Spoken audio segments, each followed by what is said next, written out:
Hello, and welcome back to the Fulbright Roadmap, the 7-step process to write your best Fulbright application. My name is Leah Rogstad, and I was a Spain study grantee in the 21 through 22 cycle, and I wrote this 7-step comprehensive Fulbright application guide to help demystify and make the process a little bit easier, since it is a multi-month, pretty complex process, and these 7 steps will help you write your best application. Today, we are focusing on step 4 of the guide, which is self-reflection. This is after you have chosen your grant country, made an application plan with all of your deadlines and kind of your strategy. You have researched your host country, the Fulbright mission statement, and your specific grant to make sure that you are ready to write statements that are going to align with all of those different pieces and create that best application.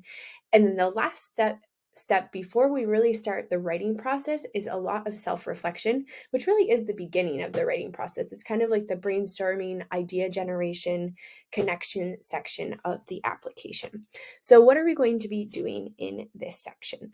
So basically, the self-reflection section is the section when you are thinking about your narrative and how in your personal statement, in your statement of grant purpose, you are writing a very compelling narrative as to why you are the best applicant for this grant and why it aligns so well with the Fulbright mission, the grant mission, and also with your previous knowledge and skills and your future goals, personally, professionally, and academically.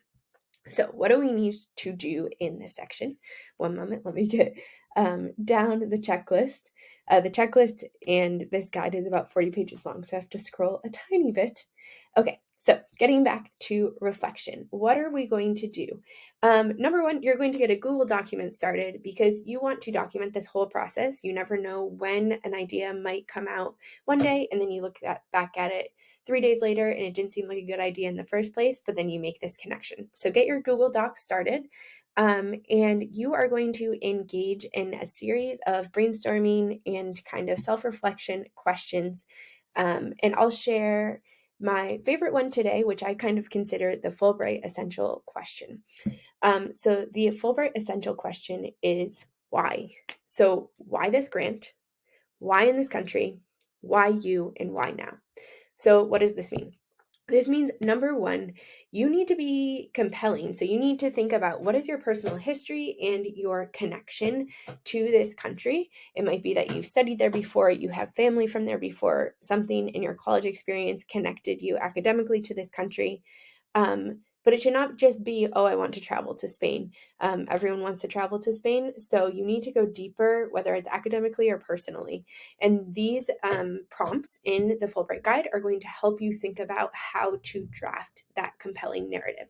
Number two, again, like I said, why this country? It shouldn't be just that you want to travel there. It's fine you want to travel. It's fine that you want to explore, but you want to think about what are the cultural exchange opportunities that are most exciting to you, and why is that it's so important for your academic and professional goals in the future, and why now? Like, why not in 3 years? Why not in 5 years? Why is this so important, so integral to your professional journey, that you need to do this Fulbright grant now? Because by connecting it to why now, that's going to make you a lot more compelling than just in general, it sounds good to you. And on top of that, you want to think about how doing it right now is going to benefit the United States and your home community in general, and thinking about how you're going to connect that back into your personal statement. And then last but not least, why you? We'll talk about this in the next section, but you want to ensure that in your personal statement, your statement of grant purpose, it is not just listing off your resume again.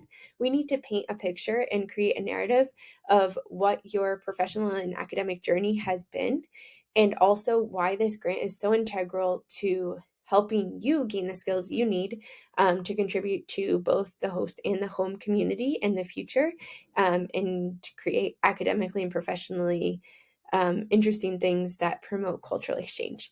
So if you would like 5 different brainstorm questions and a lot more structured information about this self-reflection process, feel free to click below for the Fulbright checklist and also the Fulbright Roadmap with all the questions. See you later.